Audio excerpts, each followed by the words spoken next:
Start with, I suppose, even the road trip. You guys have been in 3 close games and behind in most of them, or some of them. Yeah. And win them all. How's that working for you? Well, it's I think obviously not the start we wanted necessarily at home, but to come on the road and win 3 against some really good teams is really important for us. Good confidence booster going back home for another 3. So we only see Calgary 3 times. They got 1, so it was nice to get into the one tonight. It's a big one. Mm-hmm. Your goalie's pretty good. Young guy, comes in, gets the start. Some people he's starting for, and he gave you 40 saves. What are your thoughts on him?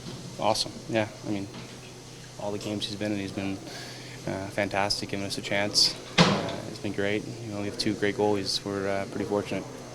When you're trailing, and does it sort of become this self-perpetuating thing where you're not really too worried about being behind, because you guys have a pretty good way of getting up off the canvas? Oh, you don't like being behind, obviously, but I think we're one of the teams out there that can come from behind. We have enough skill, in our ability to score goals. Confident in that. So I think we're not deterred by a deficit.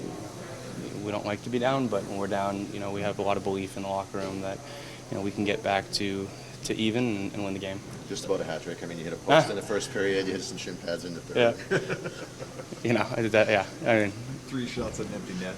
Yeah, 3 attempts. 3 attempts. I didn't hit the net. Would have been a goal if I hit the net. Nice to get a couple passes though. Your center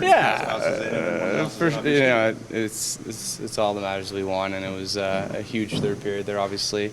Great save by Uyghur. Zach, just going back to Stewart for a minute. You had a little bit of a taste last year. Yep. Did pretty well. Did you get the sense that he could kind of carry this over into this year, or would you call this a kind of a pleasant surprise for your team? No, I think that's why management went out and got 1 goalie, right? I mean, we got Stu who's able to play, right? I mean, he's a great young player, and the only way you know how good he is if you just play him, right? So I think Woody and Mance had him in Bakersfield, obviously, and so they knew what he's capable of. So I think he's come in and shown people who didn't know who he was that he's an NHL goalie, and it's still early, but he's playing great.